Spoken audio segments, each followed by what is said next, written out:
couple of years, the emerging economies have been the place to go. If you wanted to feel optimistic, you jump on a plane and head to Sao Paulo or Delhi or Beijing. But this year, 2012, there was a pretty sharp slowdown in the big emerging economies. And I think there's now a lot of questioning as to whether they can keep up the stellar growth rates that we've all gotten used to, whether there's something bigger changing there, whether in fact the growth models themselves need to be relooked at. And that's what we're going to look at in this session, what's ahead for the emerging economies in 2013.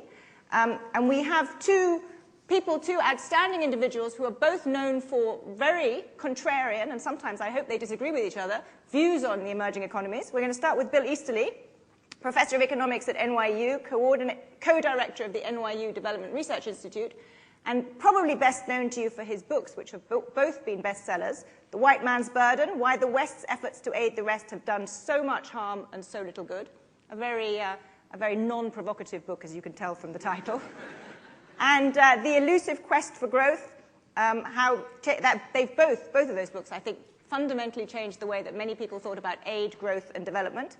Foreign Policy magazine named Bill as one of the top 100 global public intellectuals. He's one of the most influential voices in this field. Bill Easterly.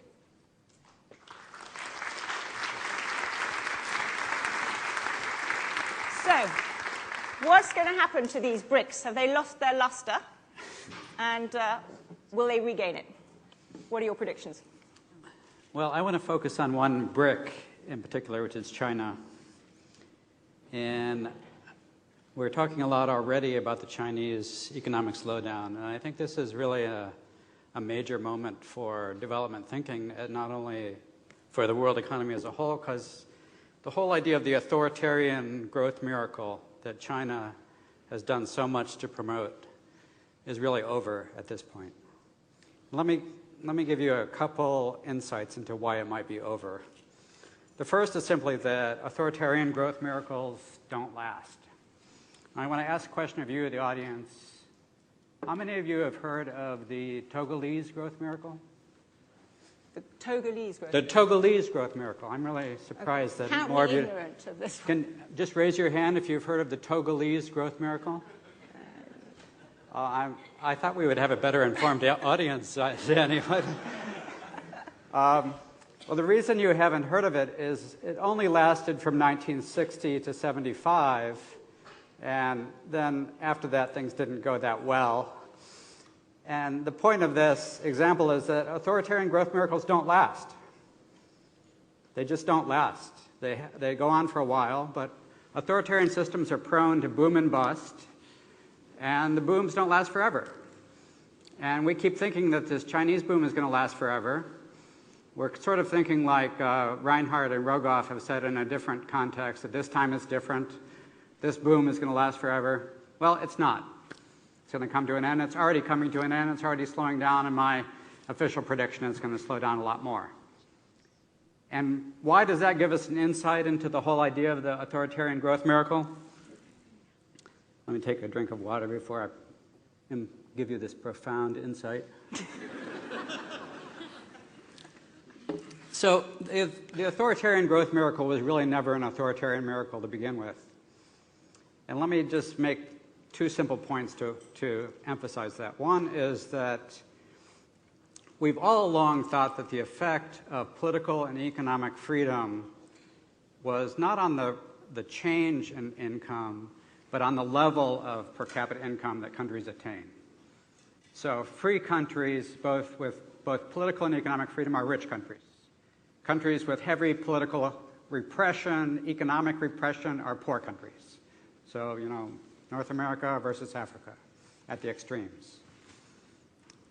And so what does that imply? It implies that when you see rapid growth, one possible thing that could be going on, and I'm going to tell you was going on in China, is what you have is changes predicting changes. You have a big change in freedom, and that change in freedom predicts the change in income, which we call rapid economic growth. So what happened in China? You had one of the worst totalitarian systems in history until 1978, and then you had a big increase in freedom. You had a huge increase in economic freedom, and you even had some increase in political freedom. because compared to the totalitarian system, compared to Mao's Great Leap Forward, Cultural Revolution, Chinese people today are much more free, even politically. And so this change in freedom released all the energies and the tremendous dynamism of the Chinese people. And you got this rapid economic growth.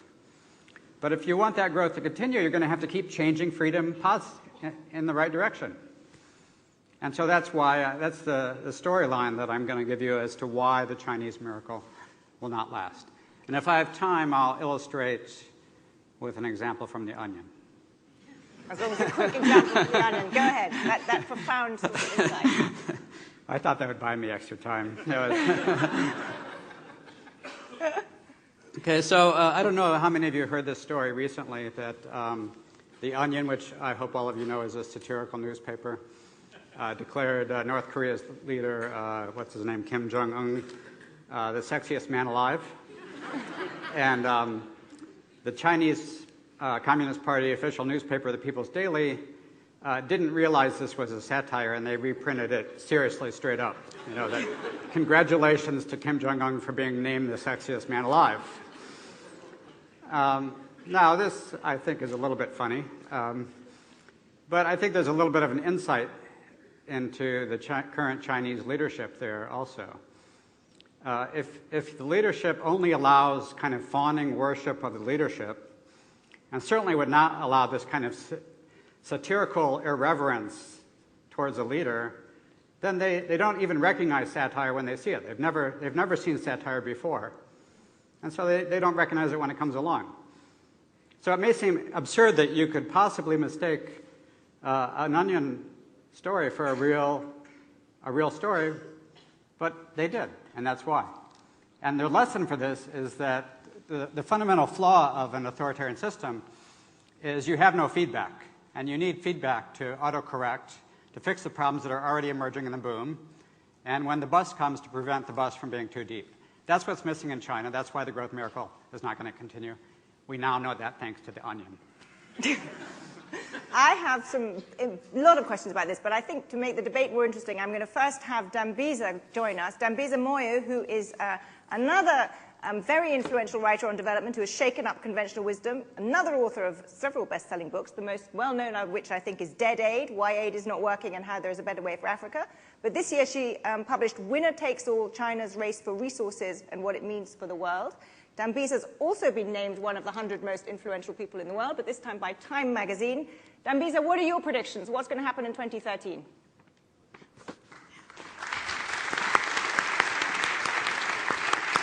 Good morning.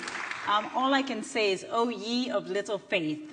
Bill, I absolutely love and adore you, and I know we're on the same side on the aid issue, but I think you're absolutely wrong when it comes to a debate. Excellent. So I don't want to get swayed immediately into arguing why I think Bill is wrong. I'm sure we'll have an opportunity to do that in a minute, but I'm here to give my prediction for 2013, and I think it's all about the emerging, particularly the frontier markets.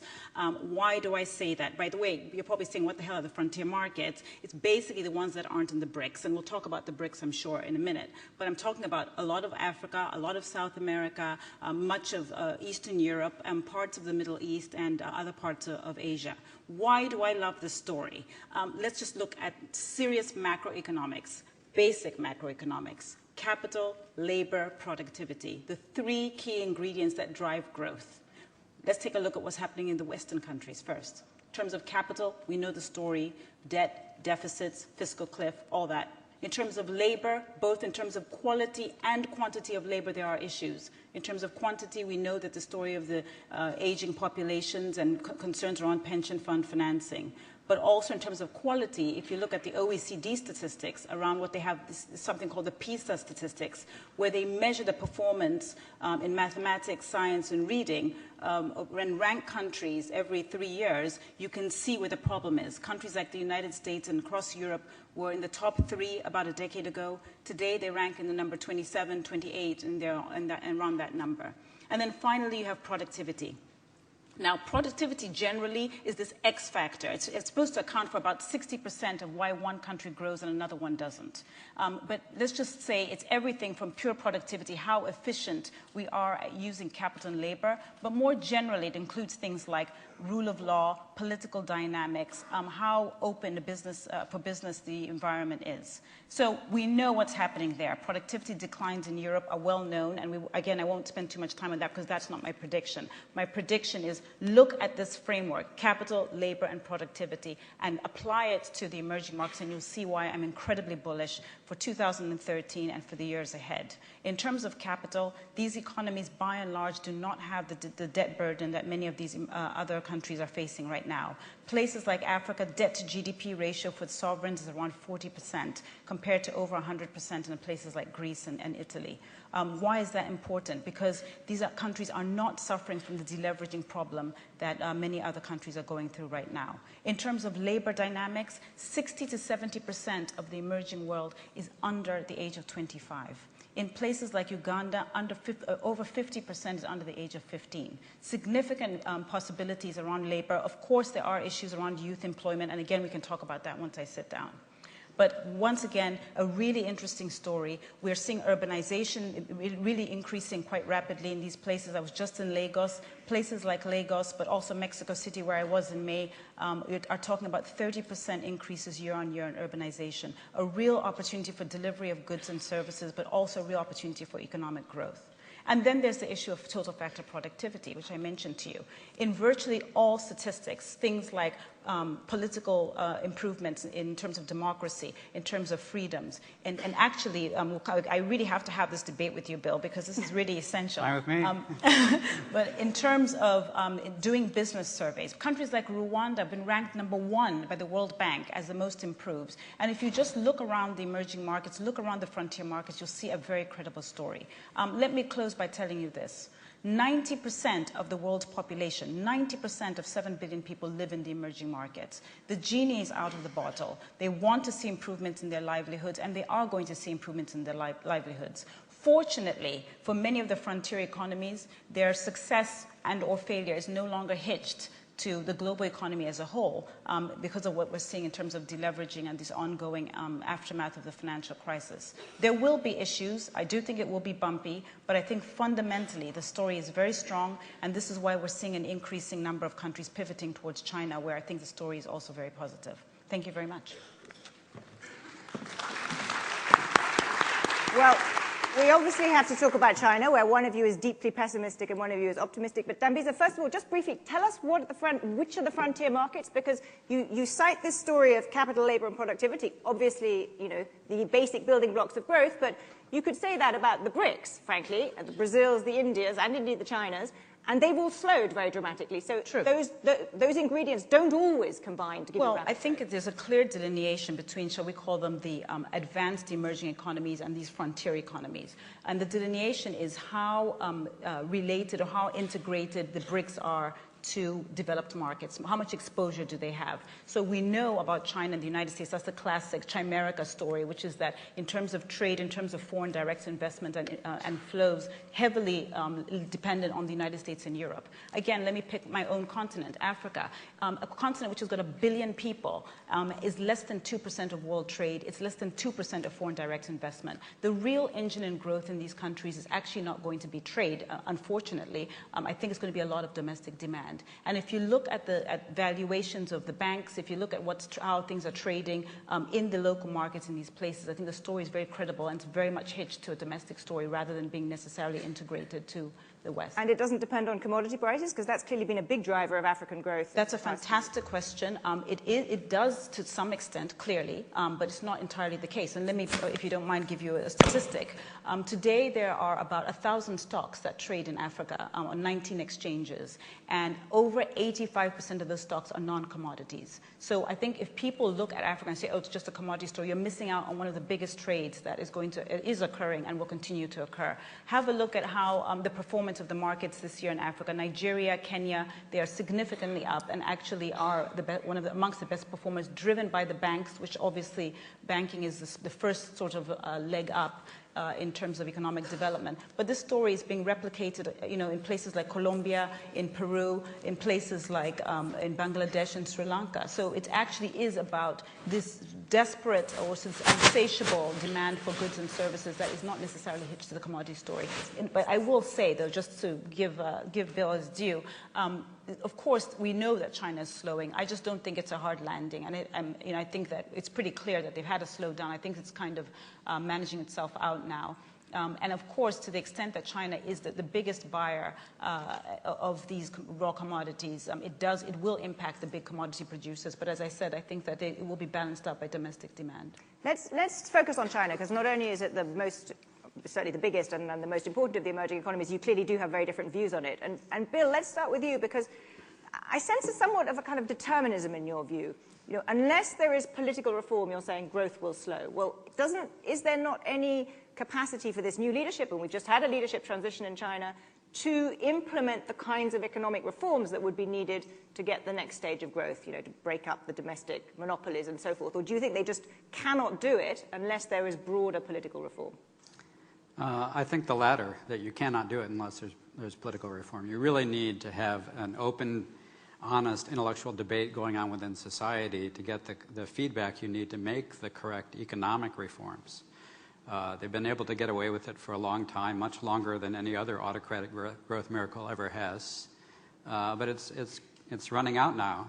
It just cannot go on without having honest, critical feedback on what's wrong with the current system. And you only get that when you allow freedom of thought, freedom of speech, freedom of the press. You do have some feedback. I mean, look at Weibo, look at the Chinese Twitter. You do have the capacity for some kind of criticism of governments. Is it not less black and white than you? What is the minimum set of things that you think you need for the growth miracle to continue? Well, the fact that you have a Chinese Twitter and that China does not allow engaging with the rest of the world on Twitter. There's sort of like instead of an iron curtain, we have now a Twitter curtain where the autocratic countries are behind the Twitter curtain. Russia, China, Iran, and those are precisely the countries where you not only don't allow the internal debate, but you don't allow the international spread of ideas that you need to keep growth going. Interesting. I must say, every time I'm in China, I don't feel a dearth of things coming from the rest of the world there. But Dambisa, tell me, you are clearly much more upbeat about China. Do you think, to use Bill's term, the authoritarian growth miracle will continue? No, I don't think it will continue, but let me just throw out a couple of statistics. First of all, by some estimates, around 50 million Chinese leave every year for school, for business, tourism, and virtually all of them go back. The other statistic is, if you look at some of the data that's coming from McKinsey around education, there's what they call a student visa. So after you do your undergraduate degree or after you finish your studies in the US, you get a 1 year extra period to work in the United States. 92% of people in the emerging markets, primarily Chinese, head back immediately they get their degrees from here. If things were so awful, I think we would just have a flood more of people coming from there. Now, you might say, well, that's anecdotal, don't really buy it, but let me remind you. Let's just think about the United States, and this was something that I heard last week at Brookings. The U.S. Supreme Court Justice Stephen Breyer, who I don't like to recommend other people's books. I want you to buy my book, but I will recommend that you get his book. It's called Making Democracy Work. But he reminded us in this room that the United States survived for many, many decades, in fact, over a century, without having the sort of universal suffrage, human rights in the way that we live today. In fact, if I may just give you the specifics, the U.S. Constitution was written in 1787. And that's we the people. It was very clearly articulated, and actually there was a lot of buy-in conceptually, which is, by the way, the same in China today. There's a lot of buy-in conceptually that it was supposed to be a free and fair society.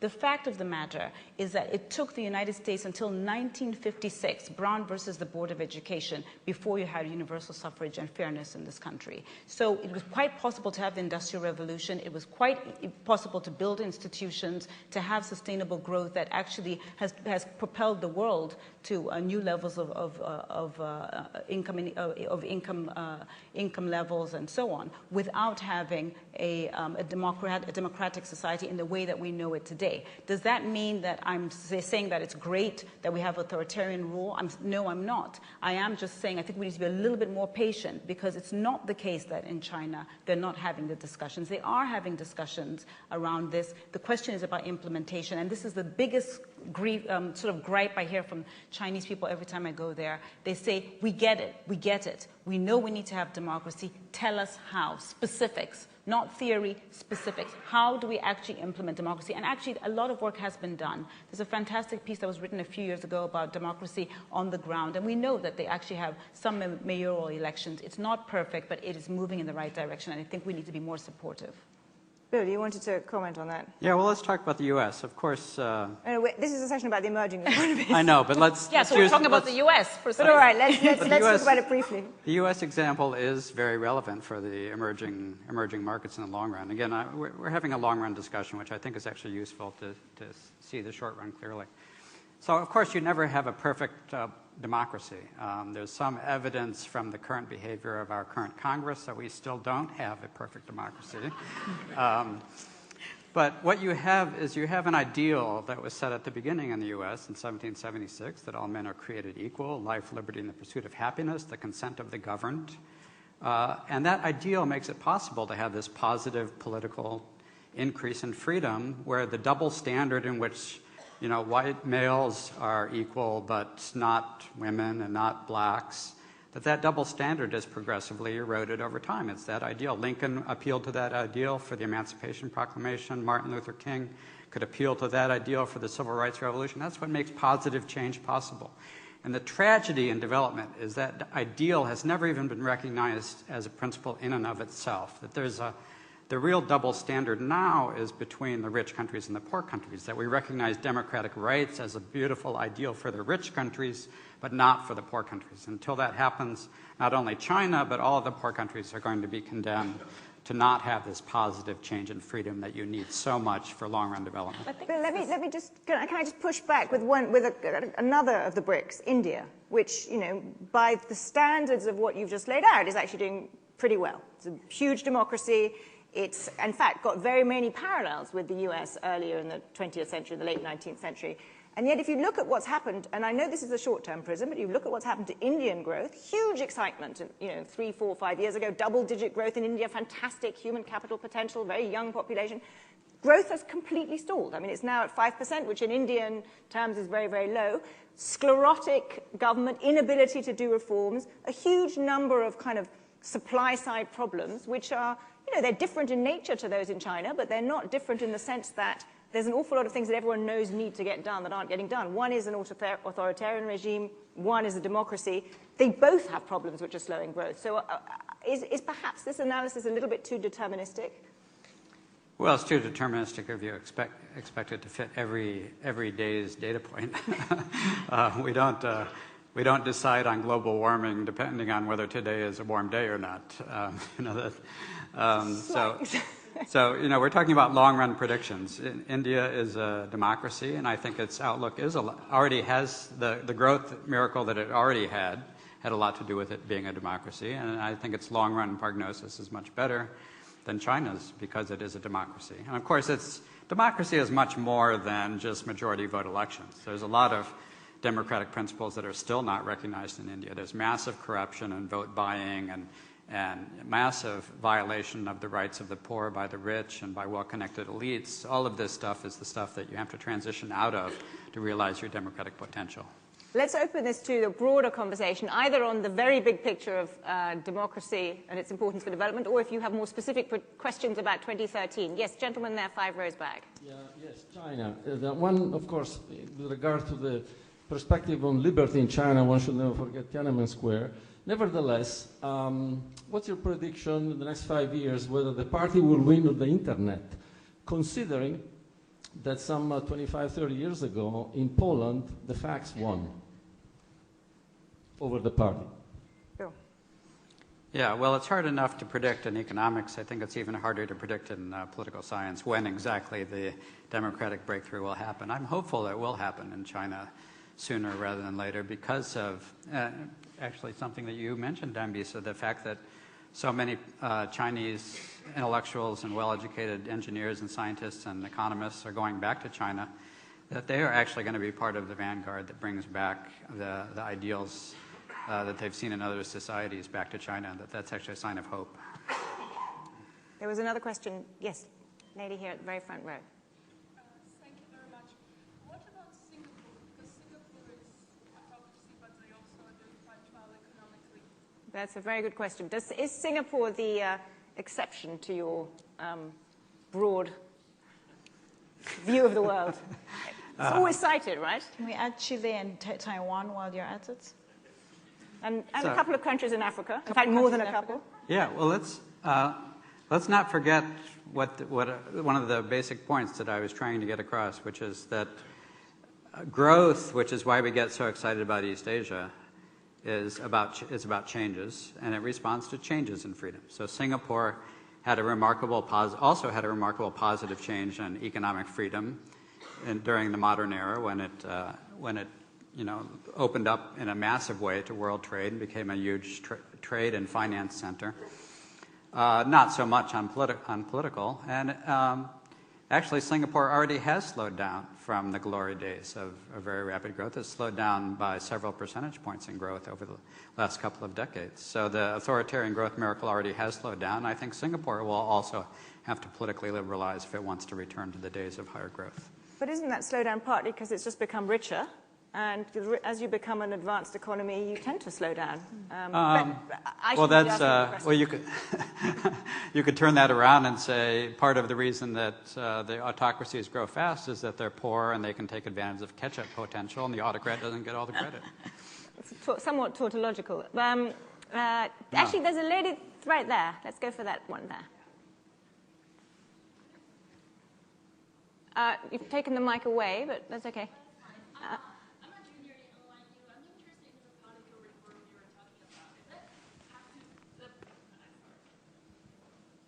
Hi, I'm interested in the political reform in China. I mean, does it have to be exactly the same as a Western democracy system? Bill, another one for you. Does it have to be? No. Nobody has to imitate exactly any other country. I think it's about ideals and principles and not about the exact institutions that other countries use. Nobody has ever found a very good way for the consent of the governed that does not include majority vote elections. I think that one is going to be hard to deal with. But the principles are really about the power, the checks on the power of the government to do bad things to individuals. It's about the principles are of individual rights. There are many ways to protect the individual against the power of the government and to give individuals their rights. So no, it doesn't have to be an exact imitation. I'm just going to broaden that. Dambisa, can you perhaps comment on particularly the countries in Africa? Because you have some of your frontier economies are democracies and some are really absolutely not democracies. And do you see any difference in the ones that you think have particular potential based on their political systems? So I guess my fundamental view is, and maybe it's my bias because I'm an economist and not a political scientist, is I do not think that the political infrastructure is a prerequisite for economic growth. And some of the questions that we've had here around Singapore, Taiwan, and so on are basically touching on that point, that you don't necessarily have to have democracy in place. In fact, Freedom House has done a lot of work in this. Most of the so-called democracies around the world are actually illiberal democracies. And there is enough evidence to show that if you have the right workings of an economy, you can deliver economic growth. And what you really want, I would say, is to drive economic growth first so that you can create a middle class that's able to hold the government accountable. So it's kind of futile, if you will, to have lots of people going around standing and voting when actually they're not able to hold the government accountable, which is really the reason why I wrote my first book, because I thought it was kind of absurd to have what you deem to be democratic principles but actually are not really irrelevant. They're quite irrelevant in a place where the government is not able, you can't hold the government accountable. But let me just pick up on something that Bill said earlier. This point about values and ideals, or sort of the ethos of how countries operate. I think this is a really important point because there is a schism between emerging markets and developed nations. And if you go back to the 1948 Declaration of Human Rights, it's very clear why we're in this sort of having this discussion now. In 1948, the definition, according to Western countries, of human rights was political freedoms, democracy, the ability to hold your government accountable through sort of media and press and so on, press freedoms.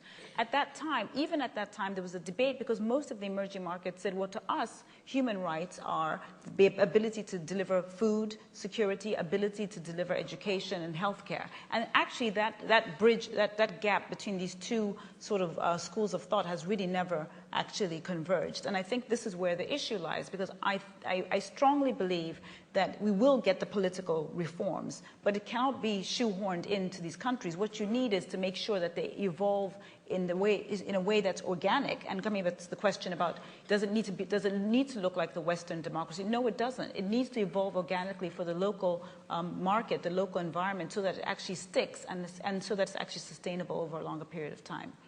Can I just say one last thing? And I promise I'll just say very quickly. Just bear in mind, and I know everyone in this room knows this, you've got the United States, largest economy, $15 trillion GDP, democracy as its political ethos, private capitalism as its economic paradigm. You've got China, second largest economy in the world, 7.5, I think it is, trillion GDP. It's got, basically, we're sitting here and saying no democracy, and it has state capitalism. These two countries have the same income inequality right now, measured as Gini coefficient. Actually, China's is worse. And so if you think, well, it's only a little marginally worse, it's like 45 versus 47. But the point being, and we could sit here and talk about whether, trajectory, but again, thinking about the emerging world, policymakers across the emerging world have to make the decision, which model do we pick? We want to have democracy, we love democracy, but is it really the case that it needs to be set in place before economic development can occur? And I think the jury's still out, and my view is it's not. Thank you. I think we have time for one more question. Goodness me, loads of people. I'm so sorry. Yes, lady there, five rows back, 6 rows back. Oh no, somebody, I've got an uproar. Okay, right. I'm going to lose control of this. All right, you have that. We're going to have 2 more questions. Gentleman there, you take that one. Okay, my original question was to be directed to Professor Easterly about Amartya Sen's claim that the 1948 Declaration of Human Rights does provide a basis for generalizing the Declaration of Independence to the whole world.